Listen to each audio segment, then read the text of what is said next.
The old school in Mill Creek had been closed for nearly 40 years. Its windows were boarded, its roof sagged, and ivy wrapped around the bricks like veins. Every kid in town had grown up hearing stories about it, but in September that year, the local council decided to open the place for short guided tours. The excuse was history, but for the teens of Mill Creek, it felt like a dare. During the day, visitors walked through dusty halls while volunteers explained how the school had once been the heart of the community. Children used to play in the wide yard, teachers lived in nearby houses, and the bell in the tower rang every morning. Then a new complex was built on the other side of town, and the old building was abandoned. By the time the teenagers of this story came along, the school was a ruin, good only for urban legends. Jake, 17, was the first to say it out loud. "We should sneak in at night." His friends laughed, but he didn't back down. "Think about it. The teachers are gone. The tours end before sunset. We'll have the whole place to ourselves." Maya shook her head. "It's trespassing." "Yeah," said Eric, "but it's the kind of thing we'll remember forever." That was enough. The group of 5 agreed to meet after dark.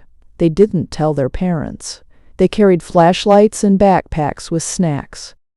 September nights in Mill Creek were cool but not cold, perfect for adventure. When they reached the school, the street was empty. A single street lamp flickered at the corner. The gates were locked, but Jake had already found a gap in the fence earlier that week. They squeezed through and stood in the shadow of the building. The silence was heavy. No cars, no dogs barking, just the rustle of leaves. The door at the back creaked as they pushed it open. Inside, the smell hit them first.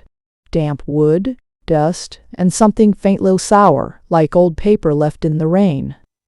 Their flashlights swept across the hall. Desks stood in crooked rows. A blackboard still bore faint chalk marks, though no one had touched it in decades.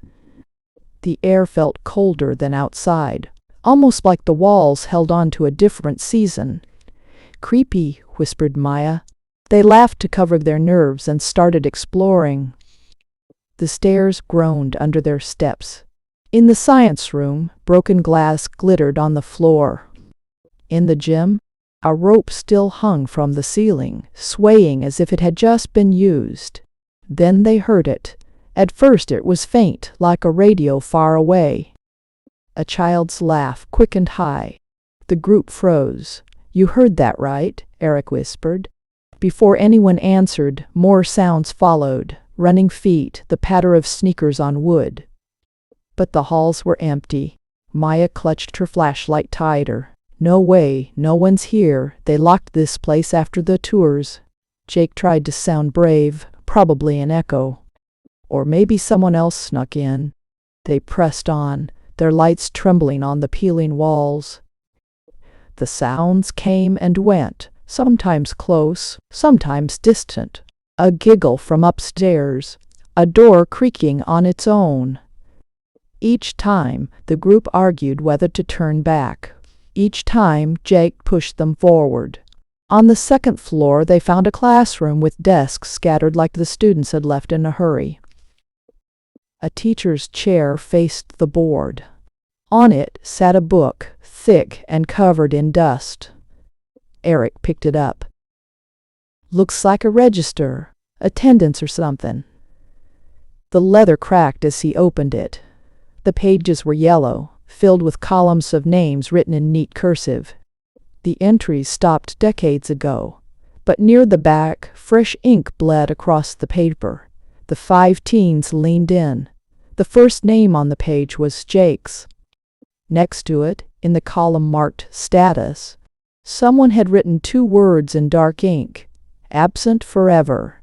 Maya's breath caught. She flipped the page. Her name was there too. Same words.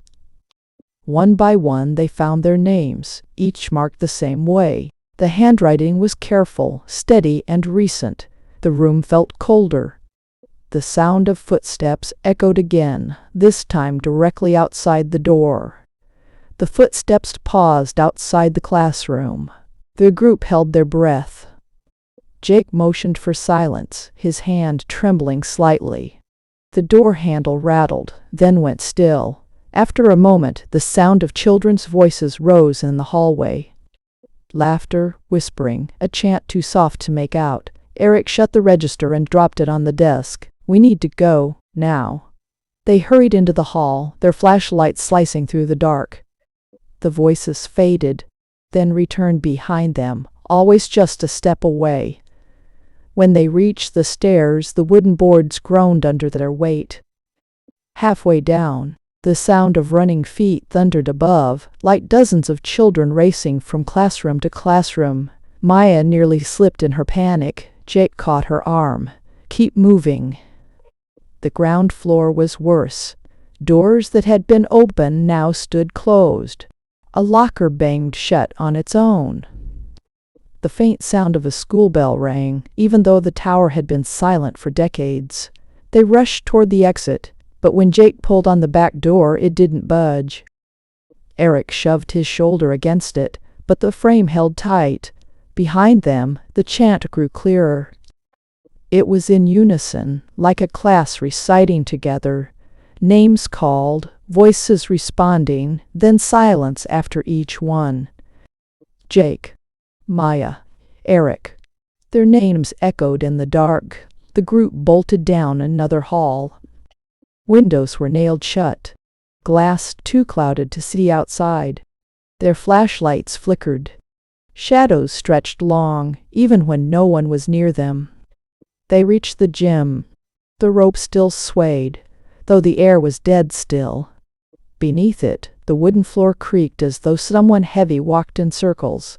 The teens huddled by the wall, their fear louder than their breathing. Then the register appeared again. It lay in the center of the floor, open to the page with their names. The ink shimmered as if freshly written. A new column had appeared, the date marked with tonight's. Maya's voice shook.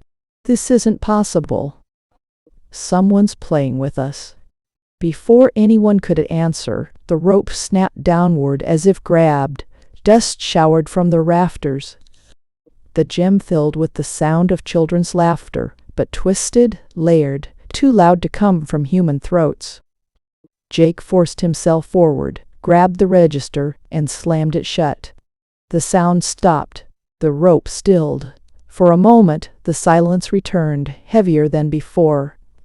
"Maybe we just need to destroy it," he said. He tore a page, but the ink bled through his fingers, smearing across his skin like tar. The torn page reformed in the book, as if nothing had happened. The lights of their flashlights went out together. In the pitch dark, the children's chant began again, this time behind their ears. "Absent forever. Absent forever. Absent forever." One by one, each teen felt a hand brush against their arm, small and cold. The touch lingered, pulling gently toward the center of the room. Eric screamed. The sound cut off as if swallowed. The others turned their lights back on. Eric was gone. Only his backpack lay on the floor, straps torn. His name in the register now glowed faintly, the ink darker, the words thicker. "Absent forever." Maya dropped her flashlight. "We have to get out." They ran, no longer caring which direction. The halls seemed to twist. Doors led back to where they started. The second floor looped into itself. Every corner echoed with the sound of unseen children. Finally, they stumbled into the main hall where they had first entered. The front doors stood wide open, though they swore they had been locked. Without a word, they sprinted outside, across the yard, through the gap in the fence. The street lamp still flickered. The air felt warmer, real. Behind them, the school stood silent again. Jake turned to make sure. In the window of the second floor, he saw silhouettes lined up in neat rows, like children at their desks. Among them was a taller shape, Eric's outline, sitting perfectly still. The next morning, police checked the building after the teens reported what happened. They found no one. No footprints, no signs of struggle. The register was gone. But later that week, Jake, Maya, and the others received letters at their homes. The envelopes were old, yellowed, addressed in handwriting that matched the register. Inside each was a single sheet of paper. At the top, the name of their old school. Below, in careful ink, their names again, each one marked, "Absent forever." The village lay quiet in early September. Fields stretched for miles, their tall corn swaying in the wind. Every year, harvest season brought families together. They worked from sunrise to sunset, filling barns with grain and preparing for the long winter ahead. Daniel was 17. He had grown up in the same dusty village, but this year felt different. His parents asked him to help the neighbors with their fields. They were older, and their land was wide. Daniel agreed, eager to earn respect among the adults. The first days were routine. He hauled baskets, tied bundles, and carried sacks into barns. The work was hard but honest, and the evenings were filled with quiet dinners by candlelight. Yet he noticed something unusual. At night, no one went near the fields. When the sun dipped, the villagers locked their doors and shut their curtains. Even the dogs stayed silent. One evening, Daniel lingered outside. The air smelled of dry earth and cut corn. He walked toward the field to check the scarecrows that stood among the rows. At first, he thought nothing of them. Their ragged coats flapped in the wind, their hats tilted. But then, under the pale moon, he counted more figures than he remembered. There had been 3 scarecrows in that field. Now he saw 5. He froze, unsure if he was imagining things. The new shapes stood crooked, as if their frames were bent. Their heads drooped, and their arms stretched wider than sticks should allow. Daniel's skin prickled. He turned back toward the house, telling himself it was only the shadows playing tricks. The next morning, he returned to the same spot. Only 3 scarecrows remained. The others were gone, leaving no trace. He searched for fallen poles or scattered straw, but the ground was clean. At breakfast, he tried to mention it. The old farmer and his wife exchanged a glance, but said nothing. They changed the subject to weather and crops. Daniel noticed their eyes, heavy with a knowledge they refused to share. That night, curiosity overcame fear. Daniel slipped out once more. The village was silent, and the moon lit the cornfield with a cold glow. He walked between the tall stalks, the dry leaves brushing against his arms. The scarecrows were there again. 4 this time. One stood only a few feet away, its face hidden beneath a torn sack. Daniel's breath quickened. He told himself to turn back, but his legs carried him closer. The figure did not move, yet something about it felt alive. Its arms hung unnaturally long, and its chest seemed to rise and fall as if drawing breath. Daniel whispered to himself, "It's just cloth, just sticks." But then he heard it. A faint sound, like a muffled groan, buried deep in the silence of the field. He stumbled back, nearly tripping over the roots of the corn. The scarecrow's head tilted slightly, as if following him. Daniel ran, not stopping until he reached the house. He locked the door and lay awake, heart pounding. At dawn, he forced himself to look again. The field appeared normal. Only 3 scarecrows remained, motionless under the rising sun. Yet something else caught his eye. Between the rows of corn, where stalks had once grown, the ground seemed disturbed. Dark patches of earth formed strange shapes. He stepped closer. The corn was gone in several spots, replaced by outlines pressed into the soil. Human outlines. Arms stretched to the side, legs rooted deep, as if the earth had swallowed people whole and left their shadows imprinted on the ground. Daniel's stomach turned. He backed away, unable to believe what he saw. The villagers arrived soon after, tools in hand. They worked the field as though nothing was strange. Not one of them looked at the marks in the soil. Daniel waited for someone to say something, but they never did. They cut, tied, and carried, their faces stern and silent. When he asked, "Do you see that?" no one answered. An older man placed a hand on his shoulder and shook his head, warning him without words. That silence frightened Daniel more than the scarecrows. Night was coming again. That evening, Daniel felt the weight of every glance from the villagers. They avoided his eyes, yet he sensed they all knew he had seen too much. The silence pressed against him like the heavy air before a storm. He could not stay inside. Curiosity burned stronger than fear. When the last light faded, he stepped outside and walked back toward the field. The moon hung low, casting long shadows across the land. The scarecrows were waiting. 5 of them now. They stood at uneven angles, their ragged shapes swaying with the breeze. Daniel's throat tightened. He forced himself forward, one step at a time, until he stood among the corn. The air grew colder the deeper he went, as though the field itself was breathing. One of the scarecrows shifted. Not much, just a twitch of the head, but enough to make Daniel freeze. He held his breath. Then another figure stirred, its arm bending at an angle that no wooden pole could support. A low sound drifted through the stalks, a mixture of whisper and sigh, broken and pained. Daniel turned to run, but the corn around him rustled as though alive. He pushed through, stumbling until he burst free from the rows. He looked back. The scarecrows had not followed. They stood as before, silent and still, but he knew they had moved. He had seen it. Sleep was impossible. He lay awake until dawn, staring at the ceiling. When morning came, he returned to the field. The scarecrows were fewer again. 3. Always 3 in the daylight. But where the others had stood, the earth was marked with deeper impressions. Human bodies, rooted in place, pressed into the soil. Some looked as though they were reaching upward, their arms outstretched in desperate plea.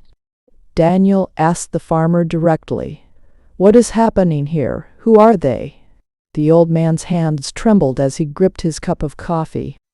His wife whispered, "Leave it, Daniel. You don't want to know."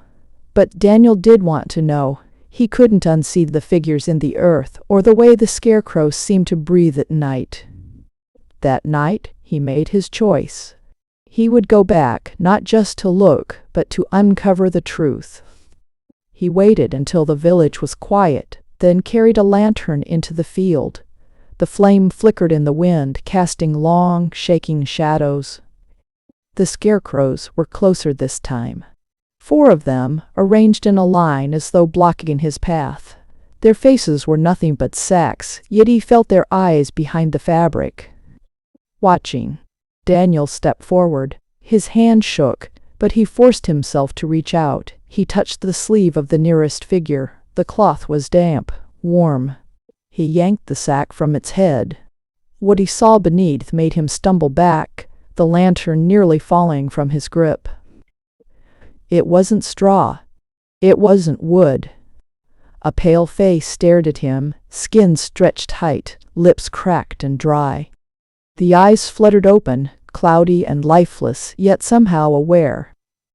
A human face, bound in silence, rooted in the ground. Daniel staggered away, but the scarecrow's arm lifted. Slowly, painfully, it reached toward him, fingers clawing at the air.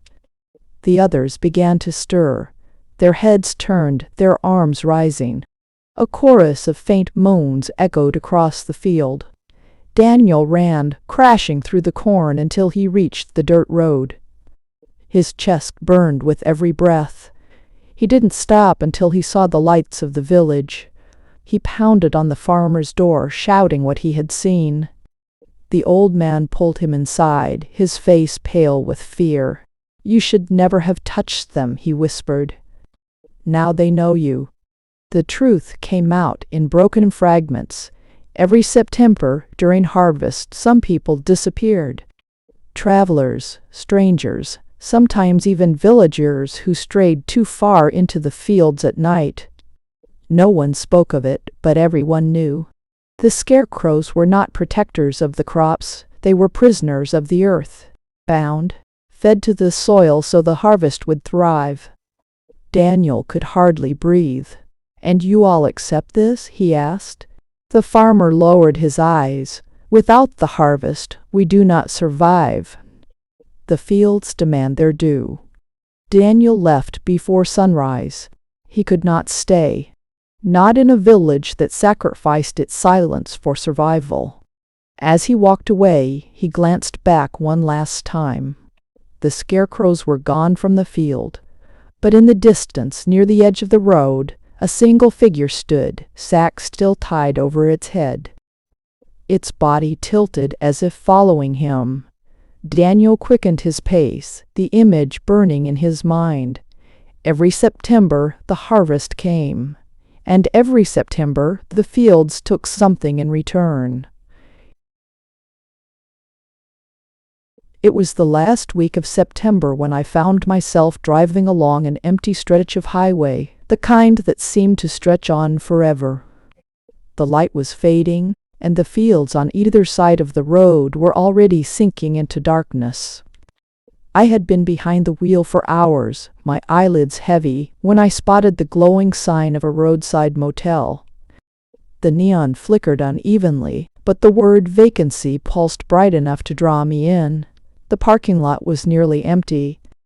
A single truck sat near the far corner, its windows fogged as if it had been there for days. I killed the engine, grabbed my bag, and walked into the office. The clerk behind the counter barely looked up. He slid a key across the desk with a mechanical motion, mumbled something about checkout time, and returned to staring at the small television on the shelf behind him. The room was nothing special. Beige curtains, a bedspread patterned with faded flowers, a small desk with a lamp that hummed faintly when switched on. It was the kind of room I had seen countless times before, yet something about it made me uneasy. Perhaps it was the silence. Even with the window cracked, I could not hear insects, traffic, or the sound of the highway. Just stillness. I told myself I was only tired, that the strangeness would fade once I closed my eyes. And it did, at least until I fell asleep. That night the dream came. I was lying in the same bed, in the same room, when I heard hurried footsteps outside the door. Then came frantic knocking. A group of strangers rushed in, faces pale with fear. They pleaded with me not to open the door, their voices trembling, their eyes fixed on the handle as if something waited on the other side. I felt their fear press against me, but in the dream I always did the same thing. I stood, reached for the handle, and opened it. I woke with a start. The room was still dark, the clock beside the bed glowing 3:12. No one was there. The door was locked. My heart slowed after a while, and I convinced myself it had been nothing more than a nightmare. Yet when morning came, the memory lingered with unusual clarity. The second night, it happened again. The same dream, the same desperate faces, the same voices begging me to resist. And once again, I opened the door. I woke, drenched in sweat, trembling as though I had lived through something real. When I sat up, I swore I could smell the faint trace of cold air drifting in from nowhere, as if the door truly had been opened. By the third night, the repetition became unbearable. I sat awake for hours, staring at the door, waiting to see if something would happen while I was conscious. My body fought against me, exhaustion pulling at my limbs until I finally surrendered to sleep. The dream returned without delay. The knocking grew louder, more desperate. The strangers who burst in were no longer vague figures.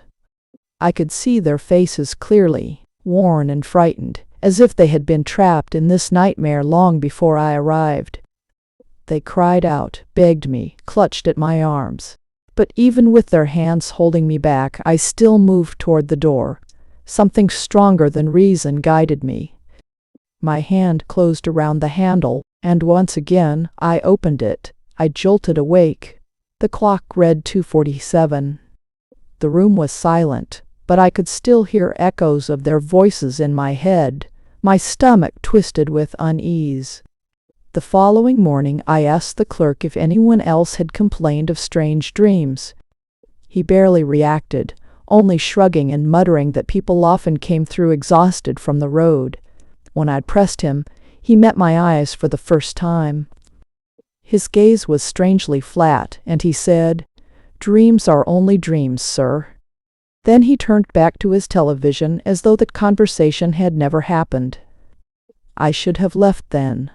I told myself I would, but evening fell quicker than expected, and I was still there when the sky turned black.